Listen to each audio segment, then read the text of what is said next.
of the most anticipated events on the global annual automobile calendar. The Pebble Beach Concours d'Elegance is now considered the most prestigious classic car event in the world. The concours has been held every year since 1950, making this the 62nd edition of the event. Held on the fairway and greens of the 18th hole at the Pebble Beach Golf Course in California, this event attracts the who's who from the classic car world and also the automobile industry. The wonderfully gorgeous setting by the rocky Pacific shoreline makes it all the more special. Cars at the Pebble Beach Concours are not entered for competition, they are invited, which means that they have to be unique masterpieces in their own right. The concours doesn't really like to repeat cars as well, or in fact the special categories too very often, meaning regular visitors are in for a treat pretty much every time. This year the event had 28 categories across classic cars and bikes which were on display. The jury, which selects winners across categories, are a very experienced group of experts. The first time ever, an Indian was invited to be on this jury. Rana Manvendra Singh of Barwani, the leading voice on classic cars from India. For me especially, and for me working all my life trying to safeguard the history and correct the history, I won't say safeguard, but correct the history of India and its car culture. It's been a huge journey, so it's a very big thing for me to be invited to Pebble Beach. So I would say that I've reached Mount Everest as far as I'm concerned. It's also a good recognition of what's been happening in India, even though I know it's perhaps not to the extent you would have been happy with. But no, yes, very true. Our hobby is now coming up. It's not probably taking another 20 years to reach this kind of stage, but we are going towards that point now.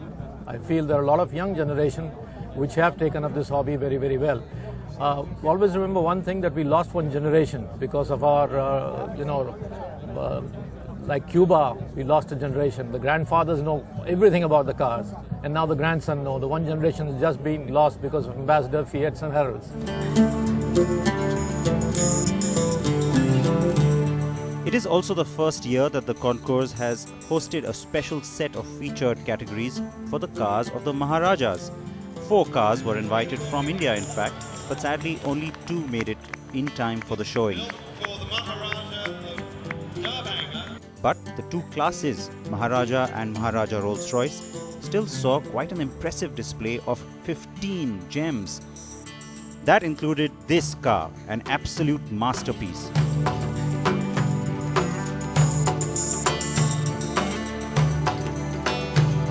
The 1934 Rolls-Royce Phantom 2, also referred to as the Star of India. This continental all-weather convertible is finished in stunning aluminium panels and saffron paintwork and was ordered by the Maharaja of Rajkot. It was sold in 1944 by the royal family and has recently been brought back into the family by the current Crown Prince of Rajkot. There will be a very big homecoming ceremony for the Star of India when it comes back, because it would be back after 45 to 46 years. I also bumped into a man who many of us can easily say is India's premier corporate royal, car enthusiast and Tata chairman Ratan Tata. The fact that they have so many cars from India, or a Maharaja class for the first time, yeah. That's quite special. That's incidental. But gorgeous I'm cars. glad to see that happening. Where do you get to see a collection of cars through the ages this way, so beautifully kept and passionately looked after? How many times have you been here, sir? This is the second time. This car got a lot of attention, not just because it was part of the Maharaja class though, it was purely the looks that got all the crowds in. The Swan car from the royal estate of Nabha is simply outlandish, and consider that it was built in 1910 and the mind boggles. The car was originally ordered by Nicol Mathewson, a Scotsman living in Kolkata, who then sold it to the Maharaja of Nabha.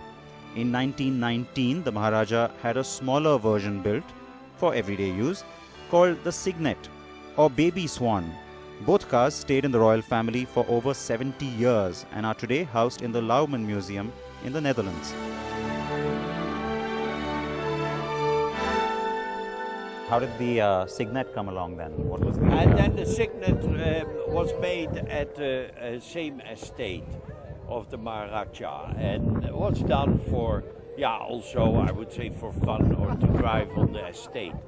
I think that's very nice because there's not known a mother and a daughter car. Anywhere, yeah. No, not but anywhere. What engine does that have? That Where has did an he- electric engine, very Really? advanced, Stephen. Yes. How about that? Electric engine with a chain drive and. And everything else was sort of, the idea was lifted from this one, so it's got Yes, it has more or less the same model. This is made out of heavy wood, and that one is made of aluminium.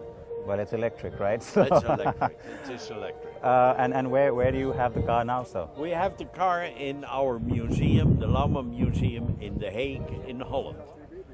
And yeah, they asked us to bring it over, and as it is a Maharaja day today at the concours at Pebble Beach, so we brought it. Have you had other cars coming in here before? Oh yes, yes, many cars. So you happy and excited to have like a class that was made this year, the Maharaja class? Something I think different. very important because it's a part of the auto history, the Maharaja cars. That is, I think I'm extremely happy they have done that. And then there was the car I was rooting for, this 1930 Delage D8 with its Lalique mascot and coachwork by GSP Figoni. The car travelled from its home in Bangalore to be at Pebble Beach this year. It originally belonged to Maharaja Holkar of Indore. It's a lot of effort. In fact, the condition that the car is in now, we need to really work 4 months, to try and get the specs organized. Not everybody gets invited. Not everybody That's gets what it boils invited. down Yeah, to. not everybody gets invited. And once you get invited, you need to stand somewhere close to what their expectations are. And that's a hell of a lot. In fact, we started working, the time was running out, and at last it was so short and I could not ship the car. I have to airlift the car to be here. And then here I have friends, Pat Craig and Richard, who also worked on the car and made this car going well. So we had a good day on Thursday on the run, and today we are here. And it's a great feeling, great atmosphere. I mean, you really see a lot of true enthusiasts out here, and real car lovers. People come, spend so much of time, and they really appreciate, the lines of the car and everything. And it gives you so much of a hype. I think it's the first time that's happening for an Indian to bring in 2 cars and participate here in the show, and it's a very proud moment for me.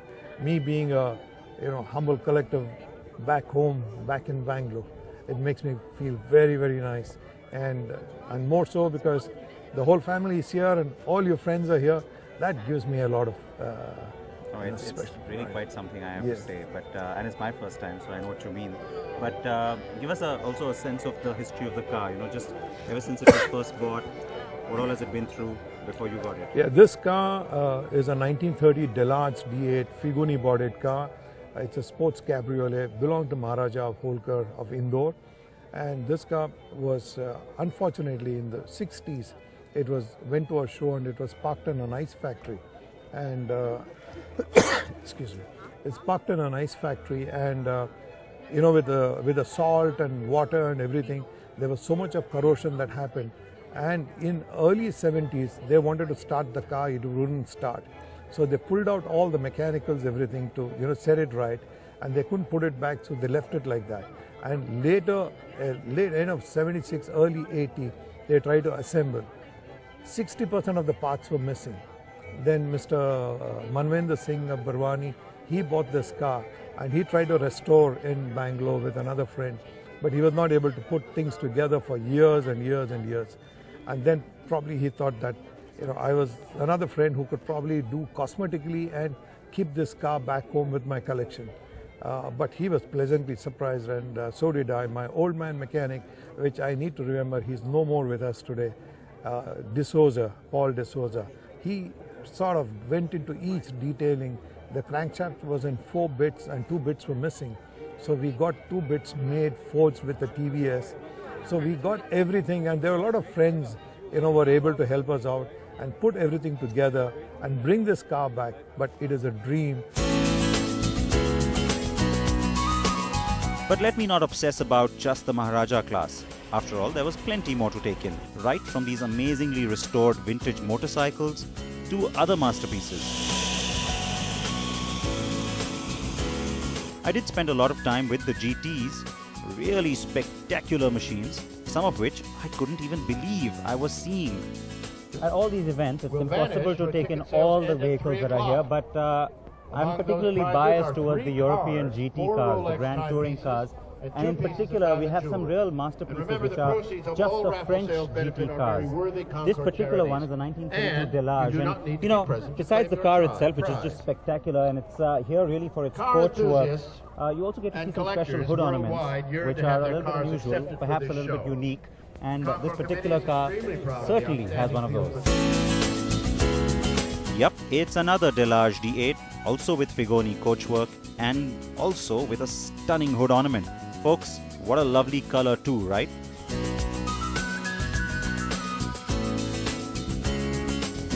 And then there was the Ferrari class of cars, both the tourers and the competition cars. Unbelievable to see so many in one place, and that too, all the classics. This 1965 Ferrari 275 GTB is perhaps one of the design icons of the time, because really there's so much said about this car, there was so much written about it, and it was so aspirational. The movie stars wanted one of these, and of course, as we know, Scaglietti was the coach builder, which is why years later Ferrari actually did a tribute car to Scaglietti and called the 612 Scaglietti. And if you can see the car's shape, well, then you of course can see the inspiration for the 612 as well.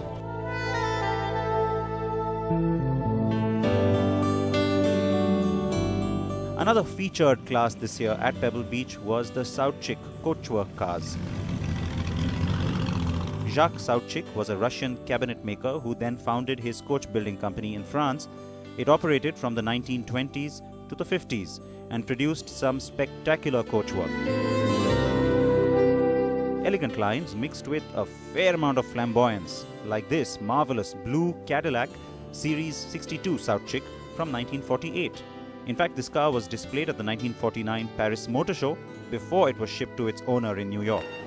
In fact, it was this 1928 Mercedes-Benz 680S Sautchik Torpedo that won the overall Best in Show prize at the Concours d'Elegance this year. Cheers! India's #1 news app just got even better. Download NDTV's new app. Fully optimized for retina display. Full screen view. Faster response time. And Sudoku. NDTV's new iPad app. Download now.